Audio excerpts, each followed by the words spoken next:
Hey guys, and welcome back to the channel. I have another Cummins engine computer, 2004 Dodge Ram 2500 with a 5.9 liter engine coming from Washington State, Slavic. This is your computer. So his concern is no communication, nothing. Actually, the computer is not even powering up. So as I normally do, I have everything ready, connected, but not power up. So we can see, or he can see this as well.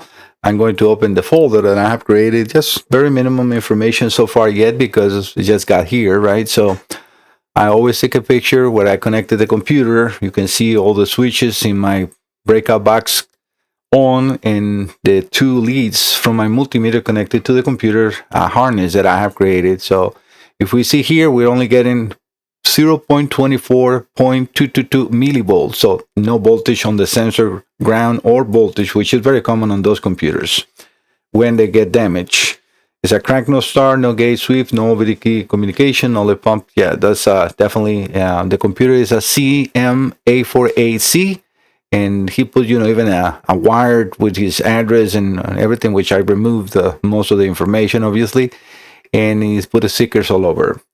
I have his email that says, "Hello, Mike. I have an ECM. I need repair. 2004.5 Dodge Ram 2500 5.9 in the bin, which we'll see when I repair the computer." It says, let me just see. Part number requires. Fascinated by your YouTube channel and subscribe. Thank you so much, Slavic.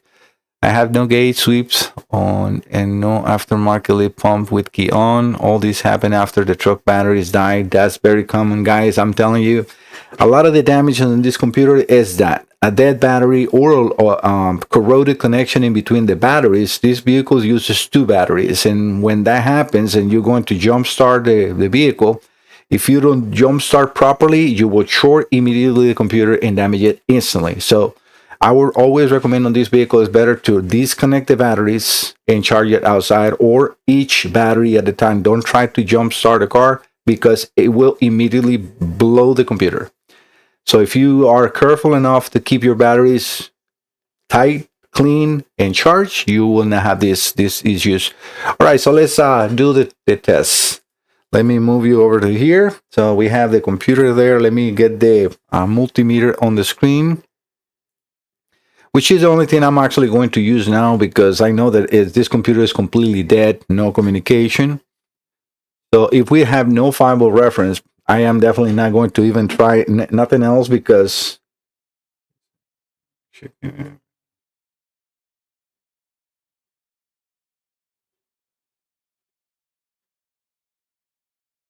one second, guys. I'm answering a text message in here.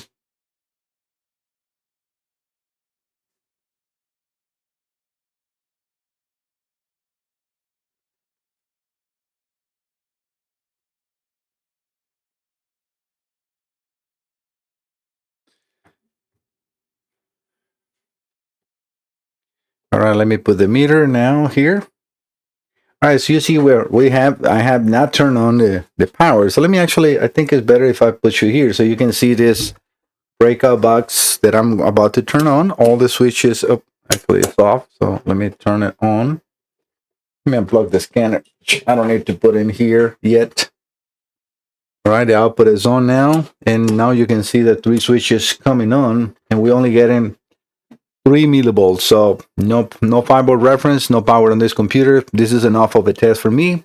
Let's fix it. I'm going to open the computer. Most likely this is a major short in this computer. Hopefully this can be repaired. So I'll be right back, guys. All right, guys, I opened the computer, and actually this computer was already open. So somebody was here. I don't have those notes. I think somebody, but I mean, I get to talk to too many customers that it's impossible for me to keep those nodes always together. Sometimes I'm talking to you as a customer calling, and then as soon as I hang up, somebody else calls. So please put all those notes in the form like that. I understand what am I dealing with, because yeah, this computer was completely open up. Yeah, somebody was definitely here, but let's do the test.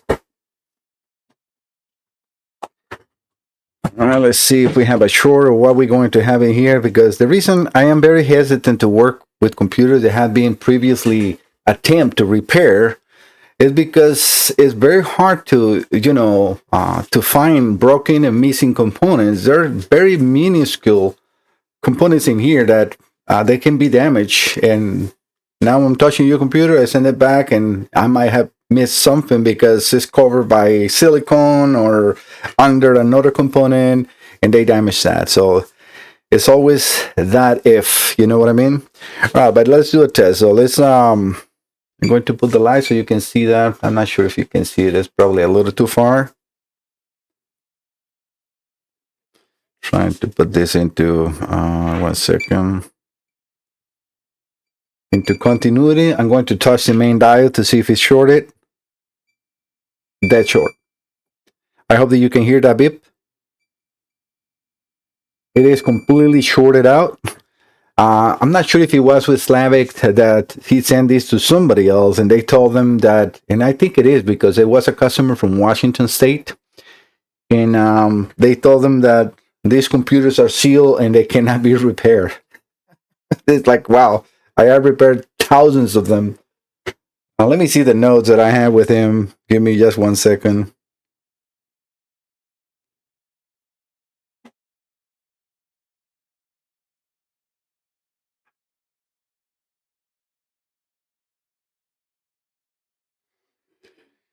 All right, let's see what we got here.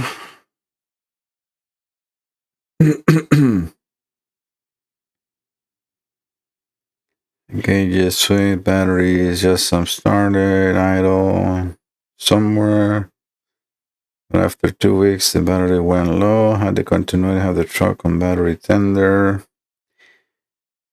Yeah, I don't see any of those notes, but I remember some of that conversation about this situation that he sent it to somebody where they tell him that they open it up, but it was not repairable. I'm like, wow.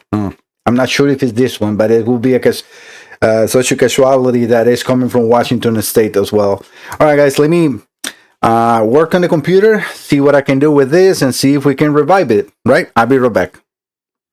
All right, guys, I finished the repairs. As you see, I had everything prepared, but not connected yet. So let me just actually take you over here so you can see that this is his computer, because on the other side, it's a little hard to see that. I always try to be very transparent to make sure that there is no doubt, was that my computer, wasn't that, it's like, but with the big number, if it connects, everything will be obviously shown. All right, so let me power up the computer. All right, we got immediately something that we didn't have before, fiber reference. So this is a good thing, and it was definitely a damage on the computer. One of the edges, somebody's poked a path with screwdrivers, and this is what happens. I also explained that when somebody else has opened these computers, the hinge, this portion here, can break, because this is I have a special tool that warms up especially that section of the computer to make the metal, the aluminum, more malleable, more easy to handle, and no cracks. But when somebody else opens it, if it is cracks, all I can do is put like a Gorilla tape around. I put silicone to try to prevent water from entering, but again, that's out of my hands. I didn't open it first, so this is a disclosure as well. If you do that, I cannot get blamed if that it breaks or not. All right, so let's do the test. So let's connect to this computer on this vehicle, since it's not a CAN bus, and even when it's a CAN bus computer, you can read the VIN number. You have to manually select, but in this case, it's a 2005, so it's not a CAN bus communication. It's a SPI communication, I think is what they call that. All right, so we're going to American. This is very unique to Top Gun, Dodge. I selected here. This is now communicating with the BCI Pro, MDBCI Pro, I think is the name. I'm very happy with Top Gun Tools. It's just an amazing company. Support is second to none. If you're buying a tool, this is a great tool, no doubt about it. I'm using the Phoenix Max. This is the best tool, period, I have. Every tool has its own place, let's say, because Snap-on has very good software that no other tool has. This has a very good software that not even Snap-on has, as far as the way the diagnostics works. All right, so this was, let me just see, because he didn't put that in the information. I think it's a 2004. Yeah, 2004. All right, so we're going to select 2004. Ram truck. That is just a pop-up if you're working on a Sprinter, and we're going to enter the PCM. Don't ask me why it says PCM in here, because if you have a TCM, this cannot be the PCM. It has to be the ECM. All right, so we're going to enter, and this should read now the VIN number on the vehicle, which should end in 195569. It should put them on the bottom when it says now Ram truck 2004 VIN 10. That should read the VIN number, and it did. All right, so we got the G195569. This is already looking really good. All right, so now we're going to, and I'm going to take a picture of that because I always save that information as well for the customer and for my records.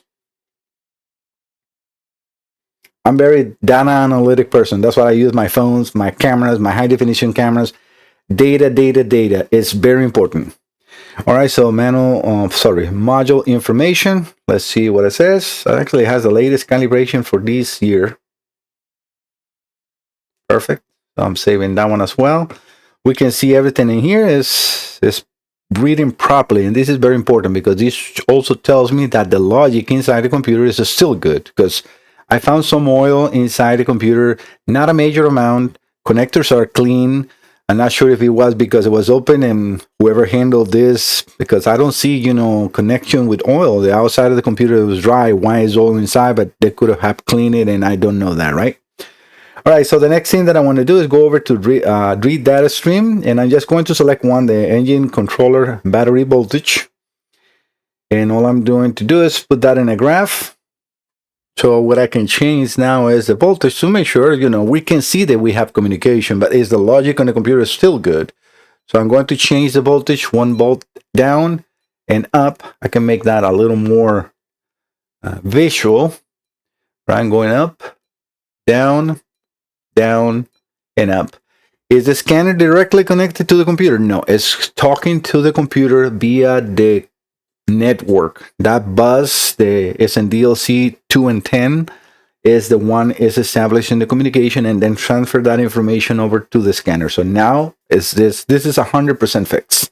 All right, guys, like I said, I'm an expert on these computers. Anything you have in any computer that I work, I try to reverse engineer completely the computer, get all the high definition pictures, data sheets for the components that I can. I don't just jump the gun and say, yes, I can work on yours. I got a 2000 or 1999 Mazda B2000 clustered in here. I've been having issues trying to find the components that I need. So if I cannot work on those, I will just tell the customer, I'm sorry, but I cannot find it.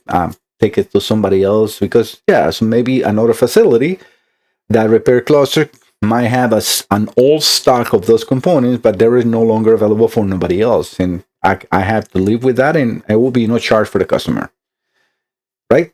Okay, so, but again, I try to work in as much as I work. I try to grab the components, all the information, and you will be in the best hands. No guessing of what I'm doing. I know exactly what I'm doing with these computers and everything that I work on. All right, guys, I'll see you next time. Don't forget to subscribe. Bye-bye.